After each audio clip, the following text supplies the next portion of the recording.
తీవ్ర అసహనం భారత్ను బగ్గుమని మండిస్తోంది. పరిస్థితి రోజురోజుకి ఉద్రిక్తంగా మారుతోంది. మణిపూర్లో ఒక ఊరిలో అవును అపహరించుకుని పోతున్నాడు ఓ హెడ్ మాస్టర్ను దారుణంగా హతమార్చారు. మేధావులు, ప్రజాస్వామికవాదులు ప్రభుత్వం రంగంలోకి దిగాలని డిమాండ్ చేస్తుంటే కేంద్ర మంత్రులు మాత్రం పరిస్థితిని మరింతగా దిగజార్చేలా అగ్నికి ఆజ్యం పోస్తున్నారు. తాజాగా కర్ణాటక బీజేపీ నేత బసప్ప ఏకంగా రాష్ట్ర ముఖ్యమంత్రి తలనే నరికేస్తారని హెచ్చరించి అసహనం ఏ స్థాయిలో ఉందో చాలా సహనంగా చాటి చెప్పారు. రాజకీయాలకు అతీతంగా శాంతిని కోరుకునే వారంతా రాజకీయ పార్టీల మాటల తూటాలు సామాన్య ప్రజల ప్రాణాలతో ఆడుకుంటాయేమోనని భయపడుతున్నారు. అసహన జ్వాల ఇవాల్టి మ్యాగజైన్ స్టోరీ.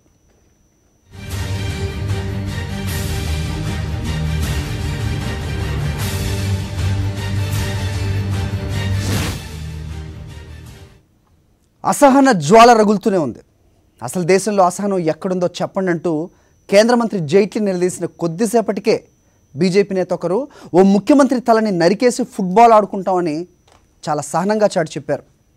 మత అసహనం పట్ల మేధావులు, ప్రజాస్వామికవాదులు ఆందోళన వ్యక్తం చేస్తుంటే బీజేపీ నేతలు మాత్రం అగ్నికి ఆజ్యం పోసినట్లు వివాదాన్ని మరింత మొదలుపెడుతున్నారని తమాషా చూస్తున్నారు.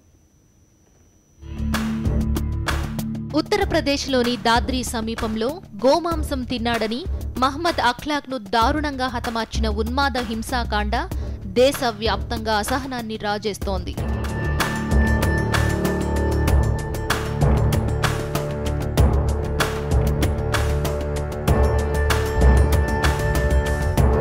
దీనితో పాటే బుద్ధిజీవులపై హత్యాకాండలు వాతావరణాన్ని మరింతగా కలుషితం చేశాయి. శాస్త్రీయ దృక్పథంతో అభిప్రాయాలు వ్యక్తం చేసే రచయితలు కల్బుర్గి, నరేందర్ దభోల్కర్, పన్సారెలను దారుణంగా హతమార్చారు.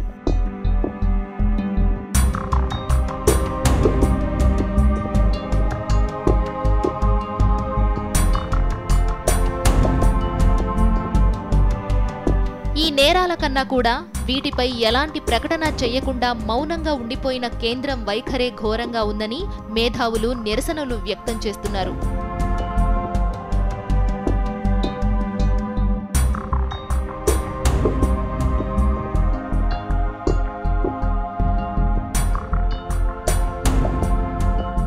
వీటిపై గగ్గోలు జరుగుతుండగానే కర్ణాటకలో మరో దుర్మార్గం.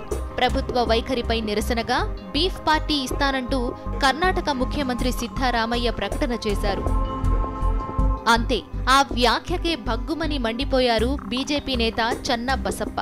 సిద్ధరామయ్య బీఫ్ పార్టీ ఇస్తే తక్షణమే ఆయన తల నరికి దానితో ఫుట్బాల్ ఆడుకుంటామని బసప్ప హెచ్చరించారు.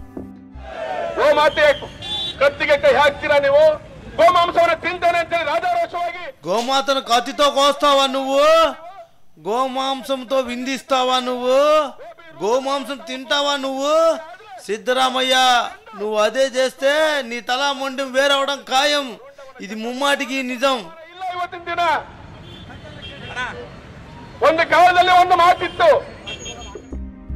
ఈ సంచలన హెచ్చరిక ఉద్రిక్త వాతావరణాన్ని సృష్టించింది. అసలు బీజేపీ నేతలు ఏం చేద్దామనుకుంటున్నారో, ఏం చెప్పాలనుకుంటున్నారో కూడా అర్థం కాని పరిస్థితి. బీఫ్ పార్టీ ఇస్తే తల నరికేస్తామంటే వారిలో అసహనం ఏ స్థాయిలో పేట్రేగిపోతోందో అర్థం చేసుకోవచ్చు. బసప్ప వ్యాఖ్యలు తీవ్ర ప్రకంపనలు సృష్టించాయి. నలువైపుల నుంచి బీజేపీపై విమర్శలు చుట్టుముట్టాయి. ప్రమాదాన్ని పసిగట్టిన బీజేపీ నేతలు ఆత్మరక్షణలో పడ్డారు. బసప్ప వ్యాఖ్యలకు పార్టీకి సంబంధం లేదని కర్ణాటక బీజేపీ నేత ప్రకాష్ వివరణ ఇచ్చారు. బసప్ప వ్యాఖ్యలు సరైనవి కావని కూడా ఆయన అన్నారు. Everyone to maintain, restrain and be within the limits when you make statements, despite any kind of provocations. Party does not own Channa Basappa's statement. It is his personal view. We don't endorse it. It was uncalled for and irresponsible statement he had made. Moreover, yesterday our president has also appealed to all our leaders, please don't cross the Lakshman Rekha. Be well within the BJP culture when we are speaking against our political adversaries. No, he has already explanation will be called by him. Suitable action will be initiated.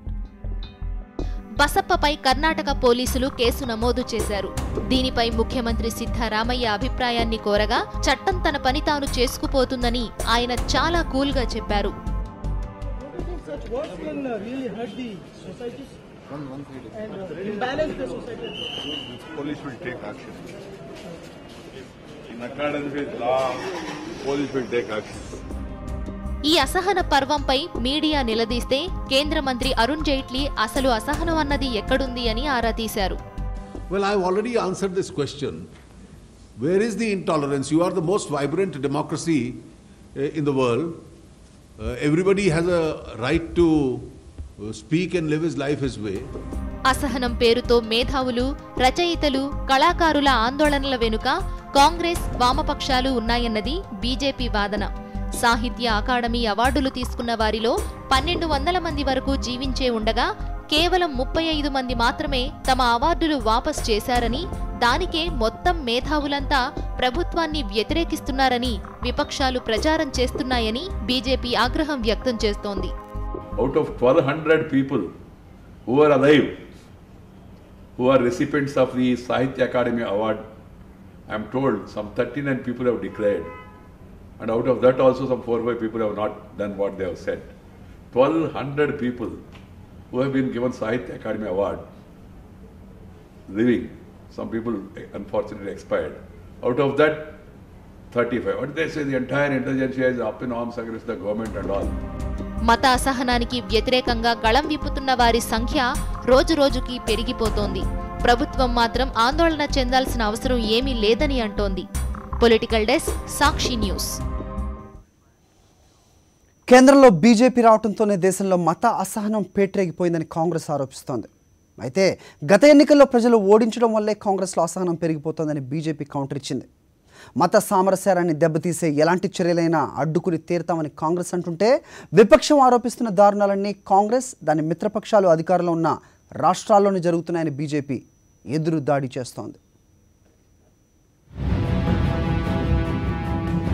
మేధావులు, కళాకారులు తమ తమ అవార్డులను వెనక్కి ఇవ్వడం, కేంద్ర ప్రభుత్వాన్ని తప్పుపట్టడం వెనుక ఖచ్చితంగా రాజకీయ కుట్ర ఉందని బీజేపీ ఆరోపిస్తోంది. ప్రత్యేకించి గత ఎన్నికల్లో ఘోరంగా ఓడిపోయి ప్రధాన ప్రతిపక్ష హోదా కూడా రాకపోవడంతో కాంగ్రెస్ నేతలు తీవ్ర అసహనానికి గురవుతున్నారని బీజేపీ అంటోంది. కాంగ్రెస్కు తోడు కమ్యూనిస్టులు కూడా రాజకీయంగా పతనావస్థకు చేరుకోవడంతో కేంద్రంలోని బీజేపీ ప్రభుత్వాన్ని అస్థిరపరచాలని కుట్ర పన్నుతున్నారని బీజేపీ ఆరోపిస్తోంది. కాంగ్రెస్, వామపక్ష భావజాలం ఉన్న కళాకారులు, మేధావులే తమ అవార్డులను వాపసు ఇచ్చారని, మెజారిటీ కళాకారులు చాలా ప్రశాంతంగా ఉన్నారని బీజేపీ వాదిస్తోంది. అయితే బీజేపీ వాదనను మేధావులు కొట్టిపారేశారు. దానికి అదనంగా కొత్తగా ప్రముఖ కళాకారులు ఈ నిరసనోద్యమానికి మద్దతు పలుకుతున్నారు. దేశంలో అసహనం భరించలేని స్థాయికి చేరిందని బాలీవుడ్ సూపర్ స్టార్ షారూఖ్ ఖాన్ ఆరోపించారు.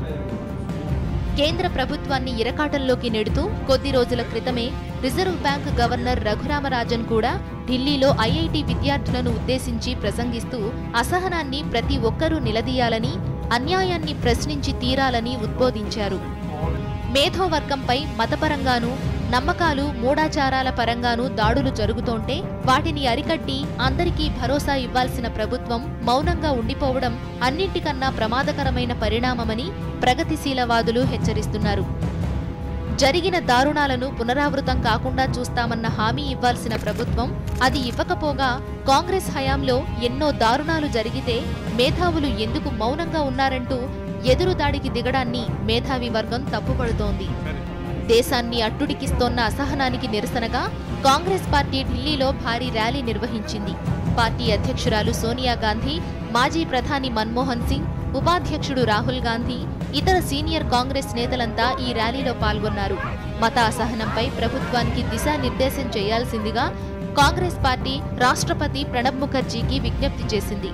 పరిస్థితులు చాలా భయంకరంగా ఉంటే కేంద్ర ప్రభుత్వం మాత్రం ఏమీ జరగలేదన్నట్లు ప్రశాంతంగా ఉండడం దారుణమంటున్నారు Rahul Gandhi. People are being lynched and being killed, and the Prime Minister is silent, does not believe that it is necessary for him to say a word. The governor of the Reserve Bank has said it, the President has said it, people have given up their prizes, and the Prime Minister and his Finance Minister believe that nothing is going on in the country. They think everything is fine. This is the heart of the problem. Rashtrapati Bhavan దాకా కాంగ్రెస్ నిర్వహించిన ర్యాలీపై BJP సెటైర్లు వేసింది. Congress party పొరపాటున రాష్ట్రపతి భవన్కు వచ్చిందని, దానికి బదులుగా దారుణాలు జరిగిన రాష్ట్రాల రాజ్భవన్లకు యాత్రలు చేసి ఉంటే బాగుండేదని బీజేపీ హితవు పలుకుతోంది. The Congress party has gone to a wrong address, Rashtrapati Bhavan. They should have gone to Raj Bhavans. Because these incidents against whom they are protesting have happened in the states like Karnataka, Kalburgis, Maharashtra, Dabolkars, Dadri, Uttar Pradesh, which are either Congress or Congress friendly states. So they should focus their attention and try to address the issues and bring social harmony in those states. Dadri దుర్ఘటన జరిగిన ఉత్తరప్రదేశ్లో Congress మిత్రపక్షం Samajwadi party అధికారంలో ఉంటే, రచయిత కల్బుర్గీని హతమార్చిన కర్ణాటకలో కాంగ్రెస్ అధికారంలో ఉందని, దభోల్కర్ను హతమార్చిన సమయంలో మహారాష్ట్రలో కాంగ్రెసే అధికారంలో ఉందన్నది బీజేపీ వాదన. అయితే బీజేపీ కేంద్రంలో అధికారంలోకి వచ్చిన తరువాతనే మతపరమైన ఉద్రిక్తతలు పెరుగుతూ వచ్చాయని, సంఘ్ పరివార్ నేతలు వివాదాస్పద వ్యాఖ్యలతో మత సామరస్యాన్ని దెబ్బతీస్తూ వస్తున్నారని కాంగ్రెస్, వామపక్షాలు ఆరోపిస్తున్నాయి. పొలిటికల్ డెస్క్, సాక్షి న్యూస్. దేశాన్ని మరోసారి ముక్కలు చేయడానికి కుట్ర జరుగుతోందని కాంగ్రెస్, బీజేపీలు పరస్పర ఆరోపణలు చేసుకుంటున్నాయి.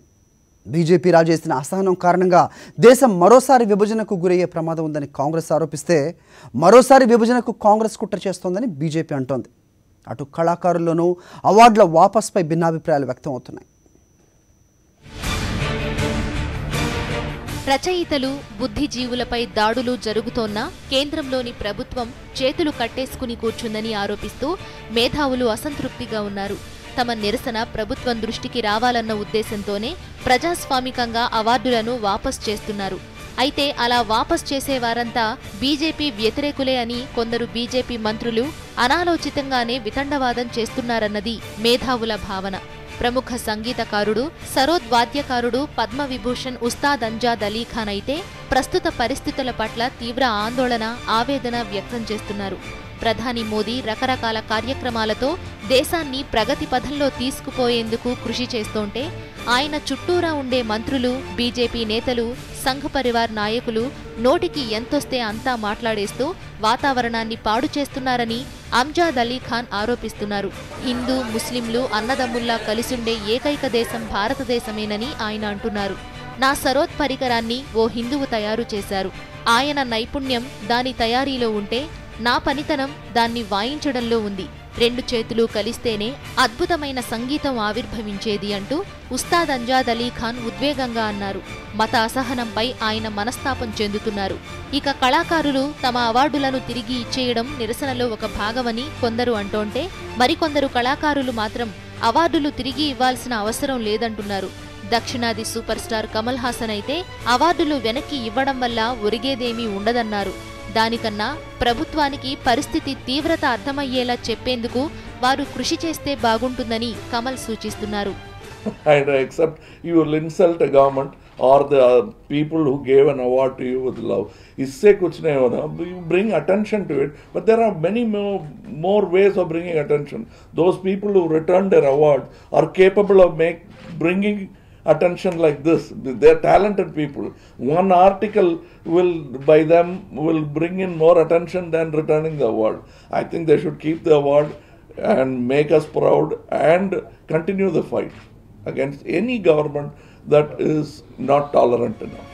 కేంద్ర మంత్రి జితేంద్ర సింగ్ కూడా రచయితలు, మేధావులు ప్రజలను ఒకతాటిపైకి తేవాలే తప్ప తమ మనోభావాలు రెచ్చగొట్టి విడదీయరాదని అంటున్నారు.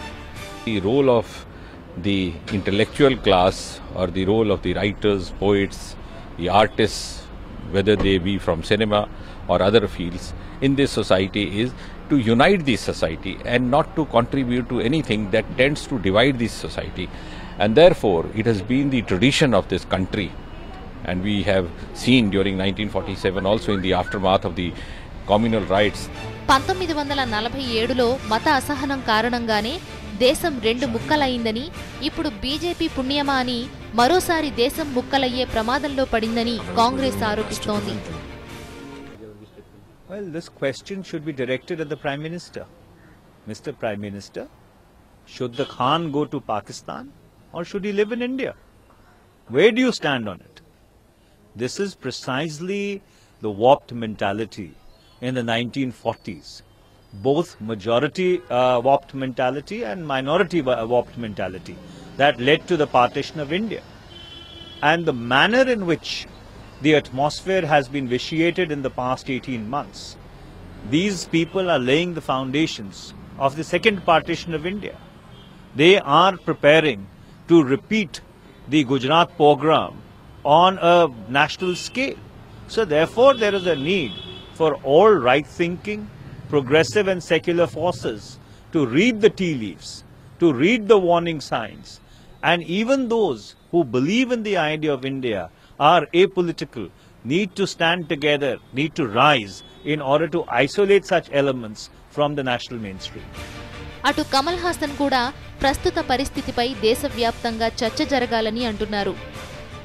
ये इंटॉलरेंस 1947 से होता जा रहा है, इसीलिए हम दो नेशन बने हैं. नहीं तो Pakistan and India should be together. It would have been such a fantastic, huge country, and we could have taken on China in commerce, in everything. This intolerance is what divided the nation. It should not divide the nation again. So this is the time we are debating it.